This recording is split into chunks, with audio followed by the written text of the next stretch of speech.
All right, hey guys, Mr. Bartolini here.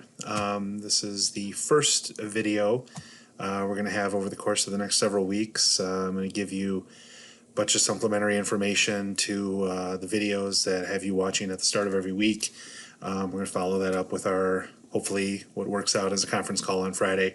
I just want to start off this whole thing by saying that I hope that all of you are doing well. I hope all of you are staying safe, your families, friends. Everybody's staying inside, going out in the most minimal way possible. I know this is very unprecedented times, and most of us, in fact, nobody has seen anything like this ever to this degree, and how our lives are changing, how our expectations, society, everything, because of the COVID-19 virus. But sincerely, I do hope you guys are all staying safe. I hope you're trying to make the best out of this that you can.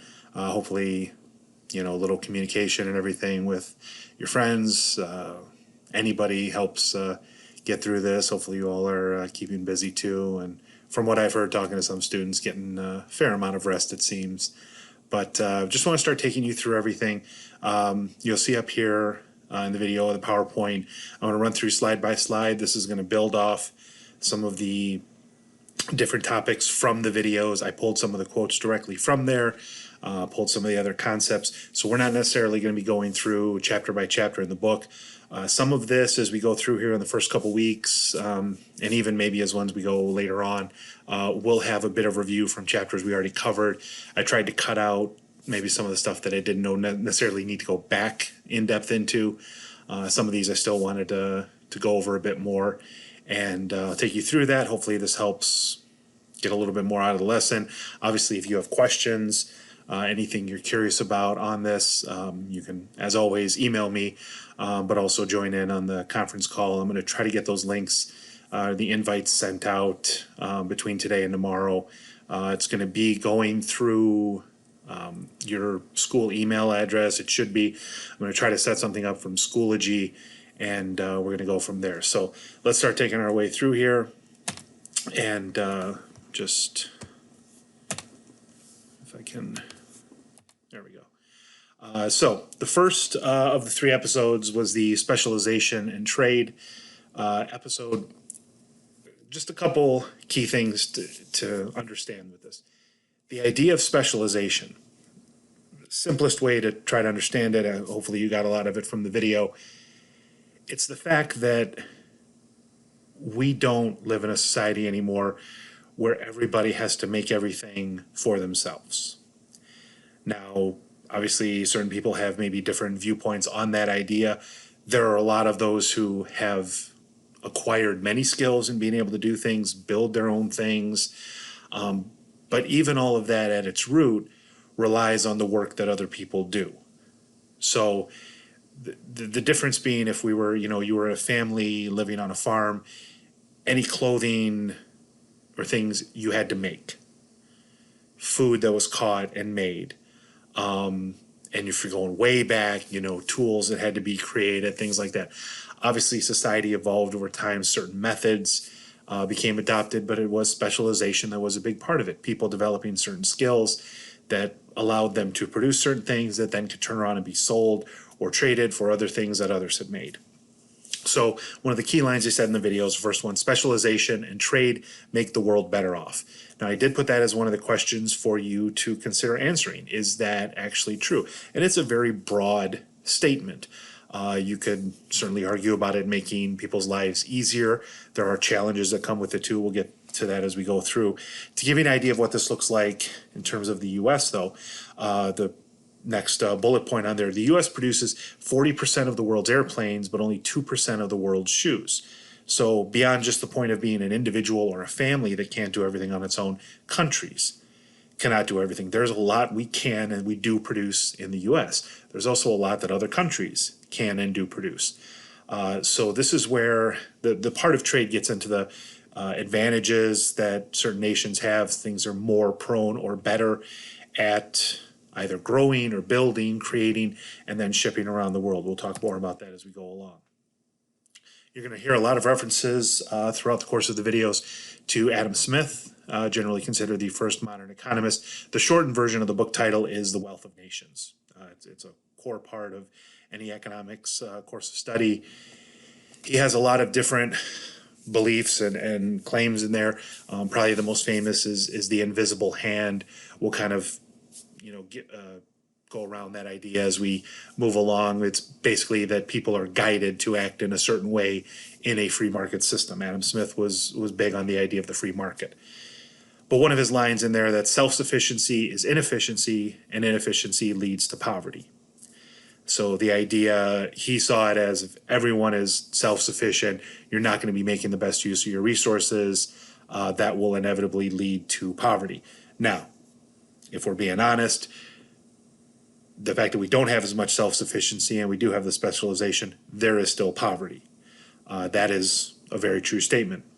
That also speaks to the way a lot of the systems are set up, or any number of factors. There's going to be a whole unit and lesson on poverty later on. A couple of the examples I had you do in the questions and that were mentioned in there. One of the people in the video mentions the idea of the pizza store. Everybody have a certain job to do. It's basically any assembly line. So building a car, you don't have one group of people all building a car with all the different parts. You have assembly lines where people put on this part and so on, and it moves its way through. There's any number of examples of that. I had you try to think of stuff for the cell phone. If you think of just a cell phone as it is, whatever particular one, what went into making that cell phone? Where did all the parts have to come from? The materials that went into them, the actual production of the phone itself. There's innumerable examples you can think of all the steps that go into making anything, whether it's, the furniture in your house, television, even the food that we get. So you see specialization everywhere. This is one of the lines in there I wanted you guys just to have, to think about, to look at. It says individuals and countries should specialize in producing things in which they have a comparative advantage, and then trade with other countries that specialize in something else. This trade is mutually beneficial. So this is the idea that in our world, obviously over 200 countries all do different things. When you have trade relationships, it's supposed to be a benefit for both. One country has something that other countries need or can afford to get from that country because they have something else that they can give up. The comparative advantage example they give you, is a little deceptive at first because it says the U.S. versus China. The U.S. produces more, I forget which two examples it was or whatever, but like the shoes and the planes, I think it was shoes and planes, produces more overall either way than China. But the trade comes in where they can do one of those things better and then buy from somewhere else. Any of these things, remember, this is an introductory cursory course to economics. We're not going fully in depth into everything because there is so much you could do just on the topic of trade. If you take, modern examples, issues in the past, couple years with tariffs being put on goods coming from other countries. That's one thing the Trump administration has pushed for heavily, making goods coming from certain countries more expensive, trying to push for other products to be bought then. Well, that falls into the category of trade. It may be that the overall idea of, the trade between countries, as it says here, yes, is beneficial. But there are other factors that come in when you start talking about the type of governments, the leaders, the politics, what certain goods are, the benefits or disadvantages that come from them. It can be a very complex thing, but just wanted you to have that thought in, is that, we do this trade all the time with countries all over the world because everybody has things that they can do particularly well. I wanted to give the next part as a kind of a point of reference for you guys. This was, I think, pulled off the most recent, the 2019 data from a couple of the government agencies, the major exports versus the major imports for the U.S. Now, this doesn't necessarily boil down to exactly certain products. They're kind of broad categories, but if you look at the exports, petroleum oils, crude oil, cars, and auto parts. So oil and cars at the top of what we export. So our auto industry is still huge around the world. And ironically, as much as we buy oil and we know from other countries and stuff, there is still a lot that we ship out. The American companies and all the different sources around the nation where it's dug up, that's exported around the world. Imports, as you can see from there, a lot of it is machinery, whether in terms of computers, electronic machinery. This would probably get into things like your phones, laptops, TVs. We think of all the technology items that come from all over the world. Well, that is true. And then vehicles is kind of the top, within the top few category as well. It's another thing we massively import. So there are probably a few downsides you can think of here. What I mentioned before about with trade, it's not always as straightforward as we have this item we want to sell to you and you have this item we want you to sell to us. It also depends, there are also other factors that can play a role in trade negotiations and in how countries operate. Maybe one of the biggest reflections of this is the cost of labor in the United States versus the cost of labor in other countries. It's not really a secret that the reason a lot of companies will shift production to other countries is that it doesn't cost as much to pay workers there. So cheaper to make the products there and then sell them here. That is a big concern. That is a big issue. You see a couple of other things mentioned on there. The idea of child labor. Not every country has child labor laws like we do. And it took a while for us to get those.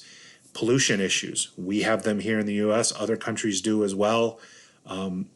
How factories produce, the physical risk that people are put in, dangerous working conditions. We have developed a lot of labor laws within this country when it comes to working conditions to make sure that it's something as simple as putting a sign up on the floor if it's just been mopped so that people don't slip and fall, or making sure that all workers, if they're in factories or whatever setting, it could be a fast food restaurant, that there's safety precautions in place. There are other parts of the world that maybe don't have those precautions or aren't as concerned about them.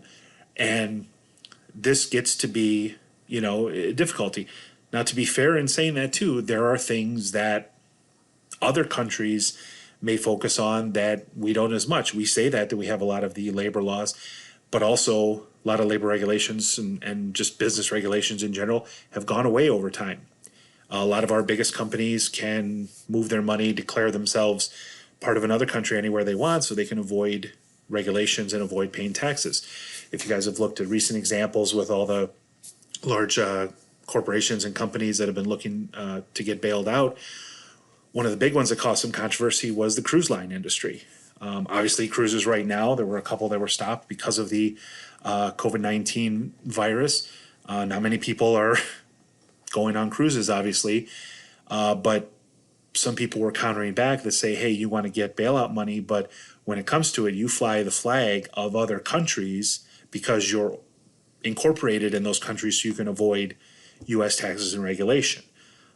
So there's all sorts of things. When we look at, you're talking about different countries having this trade and working together, you still have concerns over politics, over the leaders that in place, the type of government, the values that they have about all sorts of different ideas. There's a lot involved. It makes it very much not an easy concept. And I wanted to include the last part in the video. One of the speakers had mentioned about countries like Cuba, Venezuela, Zimbabwe, Iran. And the quote was, and I had to write it down, voluntarily or involuntarily cut off from the world. And I got to admit, looking at it, it's a little bit of a misleading thing. It's good that they said involuntarily because a lot of what's involved with these countries does involve politics. You could say, some people might say Cuba voluntarily cut itself off, excuse me, by being, a communist nation and policies under Fidel Castro. But there's also the reality that the U.S. has had an embargo on that country for 60 years now, a ban on trade with that country. A country like Venezuela has been and is under sanctions from other countries of the world, including the U.S. Economic sanctions, which limit what their banks can do, which limit what a lot of their businesses can do, and hurt a lot of the people. Prices are jacked up because of these sanctions and more fines that they have to pay. Iran, we have a long, long, ugly history with in terms of political interference and massive turmoil, whether it was, when the CIA overthrew the president of Iran in '53, when there was the Shah who supported the U.S., when the Islamic Revolution there and the kidnapping of officials at the U.S. Embassy that went on for over a year.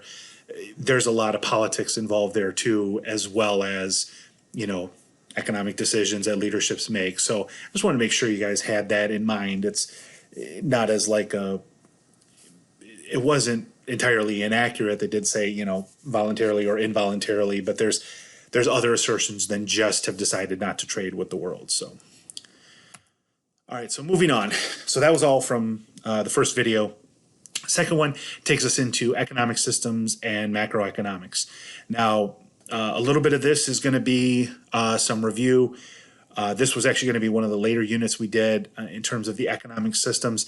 Again, there is a ton to unpack here with the ideas of socialism, communism, capitalism. We're going to go over it very briefly, look at some of the different belief systems in here. There's a key point as we kind of get to the end of this video that's going to be really crucial for you to know. Economic system is reflected by what we will produce, how will we produce it, and who gets it. Those are three basic economic questions. What are we going to make, how are we going to make it, and who gets it? Okay, that kind of overall defines which of the systems you go into, even though the reality is it's all a combination. We'll talk about that in a few slides. Give you a few of the names here: free market / capitalism, both meaning the same thing, a command or a centrally planned economy, socialist, and communist. Okay, I'm going to build on some of this right now. So we're talking about communism and then a bit into socialism. Number one, people use those terms interchangeably as meaning the same thing. They're not. They're often used, though, as a political attack. Okay. I've heard countless people refer to Bernie Sanders as a communist, okay, just by his own admission and declaration. He's not. I've heard Barack Obama referred to as a socialist, okay, and if you go by any definition of socialism, Barack Obama, if he was a terrible socialist. So there is political power behind those terms too, because they're used to describe systems in other countries. But I just wanted you guys to have kind of an overview looking at some of these concepts here. Karl Marx's quote, which they used in the video, is one of those he's probably most well known for. The theory of communism may be summed up in the single sentence: abolition of private property. Okay.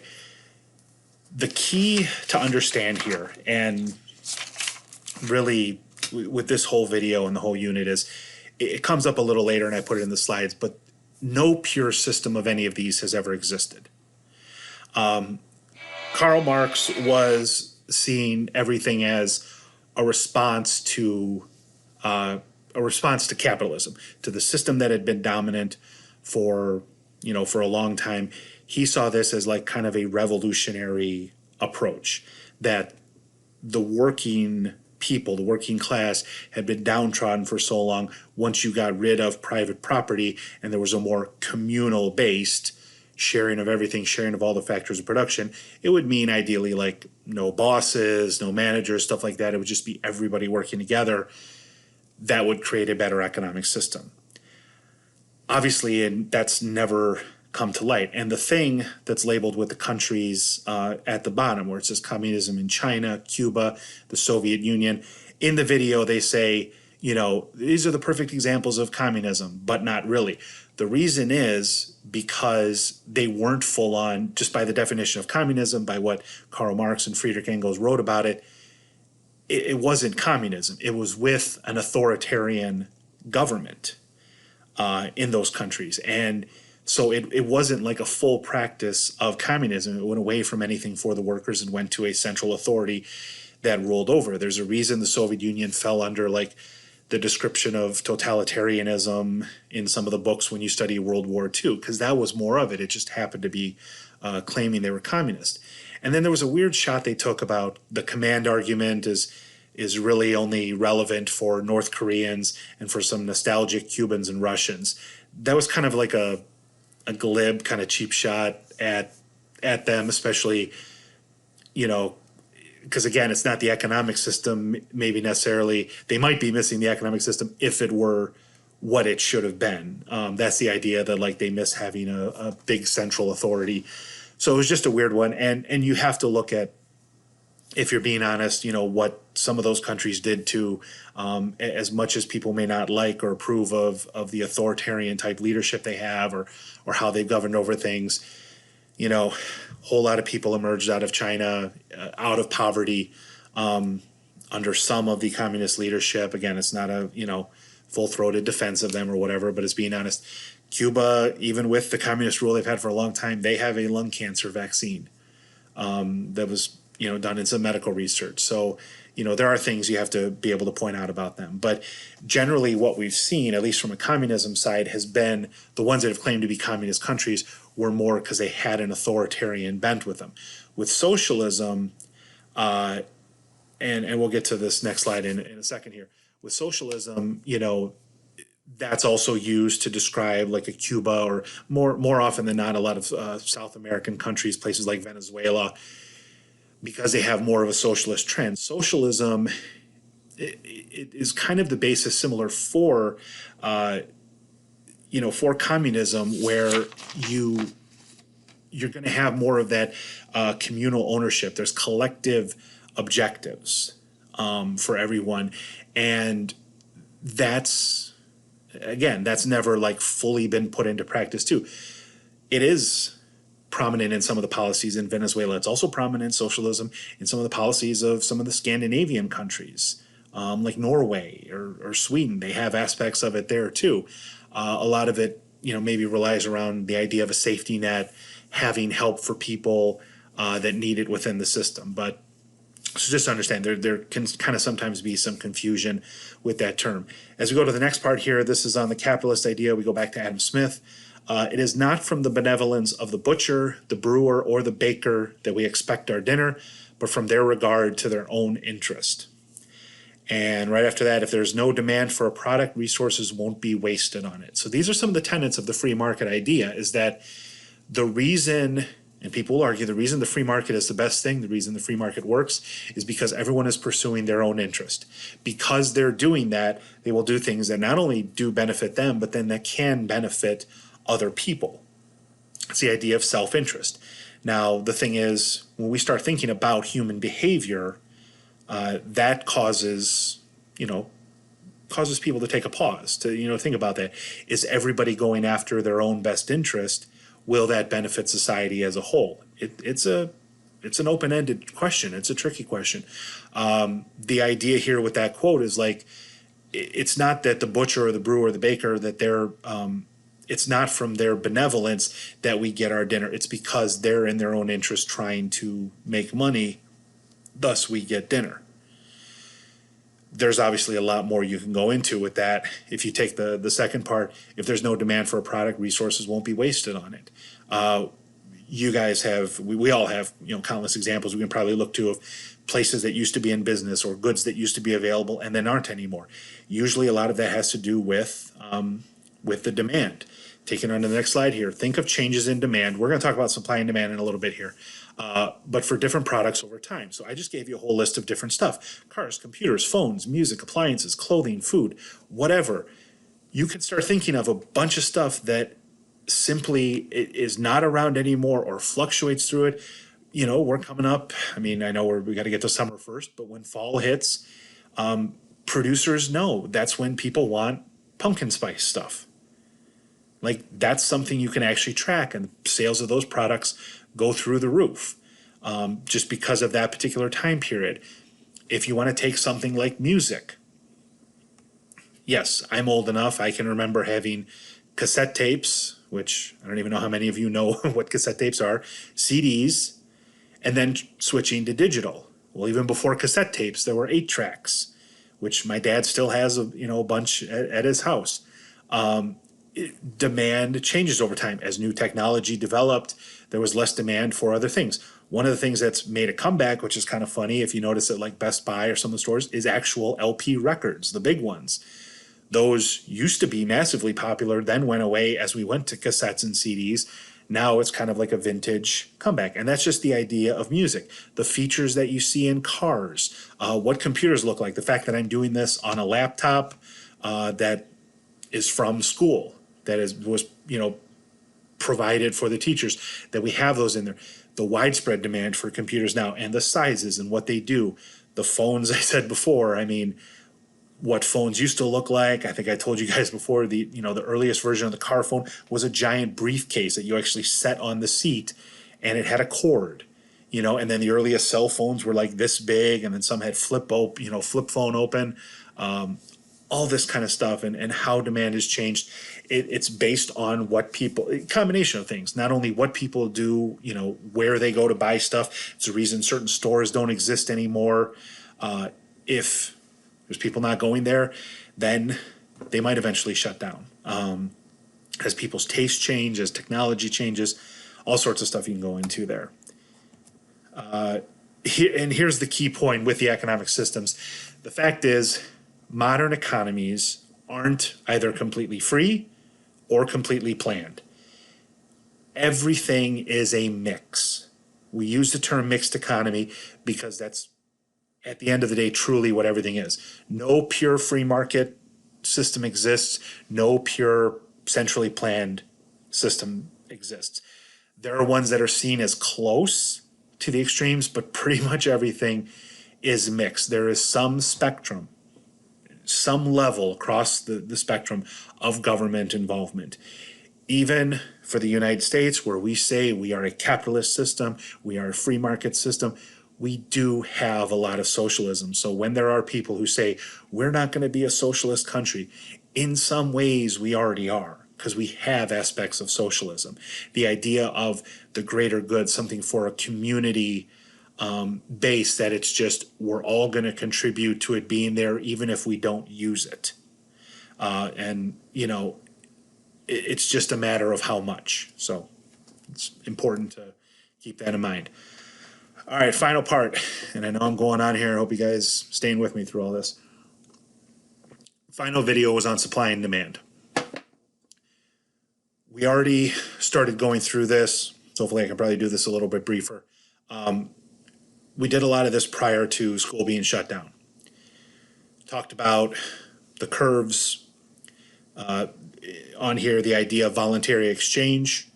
Price is there for a reason. Price doesn't just come out of nowhere.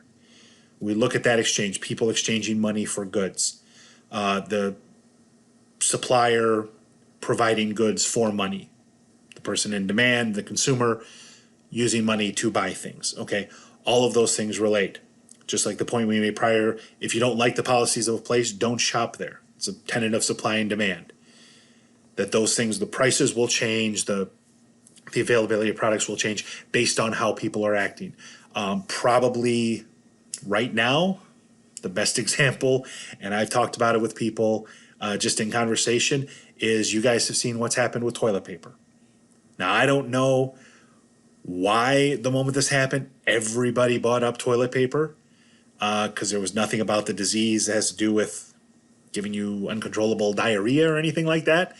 But stores became sold out. Even now, it is kind of tough to find toilet paper, and certainly tough to find toilet paper beyond a small 4-pack, which is all I've seen at the Kroger I've been to a couple times, and I think Dream Market I went to once or twice, and there's 4-packs, and you can find some. Now, I admit, I'm not going to Costco or Sam's Club right now. I don't want to sit through those lines, and I have no need to. So I don't know if the bigger packets are available, but most of the signs you see at the stores now are saying, due to increased demand, we are limiting the number of these things that you can buy. The Kroger and Meijer that I go to around here have lists of stuff. Where, they put signs up on the doors or on the shelves. You can only buy so much of these things. And obviously don't want you guys going out if you don't have to. If you happen to be shopping with a family member, or if you're doing the shopping or whatever, it is interesting to see the things that have disappeared for me over the course of the past few weeks when I was doing grocery runs. I mean, I saw cereal aisles that were nearly wiped out. including the big bags of the cheap off-brand stuff at the end. Dried pasta box shelves emptied. Huge sections of frozen food gone. You know, eggs completely gone. Yet there was still a lot of milk. You know, bread shelves just completely barren. But then they've also been restocking as the production has still continued. Obviously, this is just a vastly different situation. This is a unique situation affecting the demand and supply. But, you know, under normal circumstances, you know, trying to figure out what stuff is available, if there's a certain type that you like and maybe it's not around as much or it's not as easily available, it's because of how a lot of people are behaving, both the producers and the consumers. So you saw stuff like this on the next slide. We did already before we left. The downward sloping to the right curve, the demand curve, the upward to the right curve is the supply curve. Where they meet is called the equilibrium price. That's basically going to be your best situation where the producers will, you know, suppliers will do well selling it at that price and it meets the demand that people have. Getting into the point we were starting to do, talking about what happens if quantity supplied goes higher than quantity demanded, or quantity demanded goes higher than quantity supplied. When you hit to a point of having a shortage or a surplus, those are things, you know, we study in here. And you can, there's so many factors, you know, affecting them. You'll notice the video didn't really take you through all the what causes the demand curve to move or what causes the supply curve to move. You guys have that already. I don't want to necessarily spend a ton of time with it, but before we get, you know, to the next quote, just, you know, understanding, especially now, but at any time, these curves are always moving. There are a lot of factors that do it, whether it's people's tastes that are changing, is it levels of income. Guys, supply and demand is thoroughly going to be affected. They're looking at the reality of it right now, where you have, you know, checks and direct deposits that are supposed to be going out to a bunch of people, but also then the questions of who qualified for that. We're going to talk about it in one of these units coming up, the record unemployment numbers that I've seen some people, you know, commenting is getting us towards Great Depression level as far as the percentage of the workforce that is unemployed. The unemployment claims, people going on, just shattered every record for a short amount of time, people claiming unemployment. These are going to be factors. People are, you know, figuring out if they're going to be able to make rent payments, if, you know, what happens when bills come across, especially if they've lost their job or can't work because their places are on limited staff. This is a really, really very tough time for a lot of people, not only in the state but around the country, and it's going to have an impact across the board. I think it's why some people are trying to push for a little patience with any places that are open. You know, that they're going to be doing the best they can, and a lot of places want to be open, but we also don't want to make more people sick. So it's incredible. I do encourage you guys to at least try to keep up with some of what's going on, and again, if you have questions on it as we go through, feel free to let me know. Interesting quote that I thought was in here. I don't know if they said who it was attributed to. I might have missed that, but it says businesses, and in particular large corporations, are often villainized as greedy, heartless institutions that take advantage of consumers. But if markets are transparent and buyers are free to choose, then businesses will have a hard time taking advantage of people. The reason I wanted to include that quote, there's a big if right in the middle.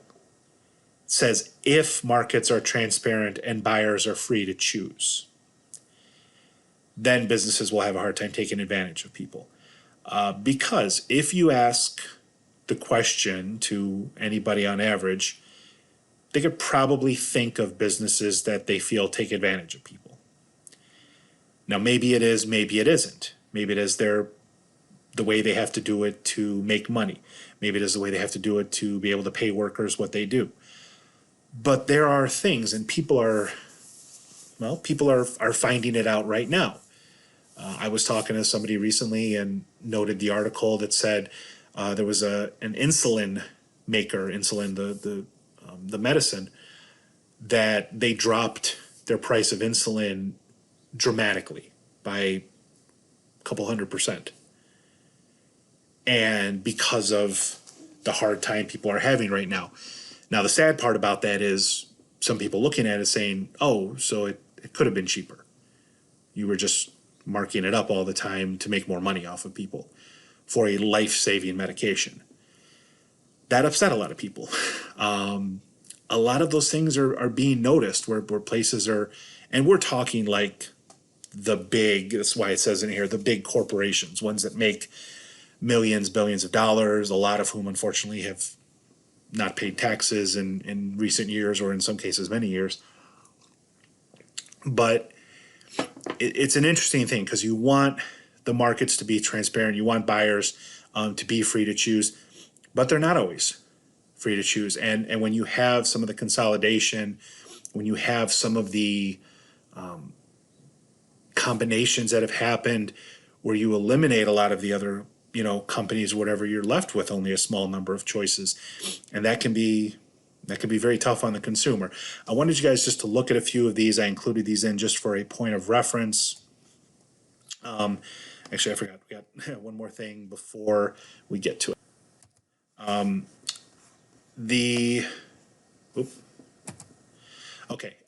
So this idea of the transparency of the freedom to choose, this is more just building off what I was talking about before. All the ideas of conglomerates, basically a company that is combined with all sorts of others, none of whom do the same thing. So there's the idea of like horizontal integration and vertical integration, where maybe horizontal is like if Starbucks combined with all other coffee sales places, if they combined with Big B, whoever else, Tim Hortons, anything like that. Vertical integration, we use usually the example of steel, where you own the factories that produce the steel, but then the mines, then everything along the way to make something. Conglomerate is just anything combining together, and you're going to see some examples of that in a minute. But the idea of when some monopolies develop and they're the only ones who dominate a market, corporate consolidation, a lot of companies coming into one and making these giant, powerful entities that do limit a lot of the freedom for people, or you kind of force them into having to take certain things because they own such a large share of the market. And then the variety of products versus actual differences in products, you'll kind of see what I mean here in a minute. I'll pause there for a minute. We're going to go back up here. All right, these slides are going to, just to give you an idea of how big some of these companies are and how many different things they own. There's a couple similar ones here, but I wanted you to see these if you're going across the board here. So things like Altria, which is Philip Morris, was a cigarette maker. There's even a few brands of cigarettes, beers, Kraft, Kool-Aid, Oscar Mayer Post, so cereals, all the way down to Toblerone bars and Maxwell House coffee. Procter & Gamble, you see the huge amount of companies that are part of that. And a lot of these are competing products in certain areas, but kind of all falling under the same thing. You've got Oral-B and Crest in there. You've got, detergents and cleaners and I mean everything. Walt Disney, obviously not, really a surprise there, and their merger. Now, this is obviously before the Fox Disney merger, so now those would be even all combined. If you just basically take on part of the News Corp one on the right hand side, you've got Time Warner in there with HBO, TBS, TNT, CNN, the different magazines, MapQuest, even though I don't know how many people use that anymore. And then on Fox News, or the News Corp, which owns FX, Fox News, all the Fox Sports, all of those. This one is even more probably going to hurt your brain because this is for food.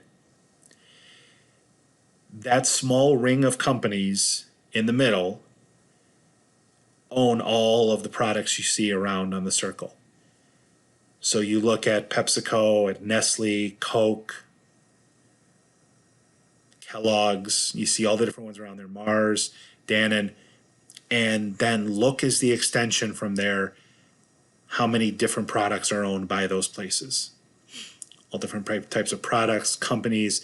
These are massive entities.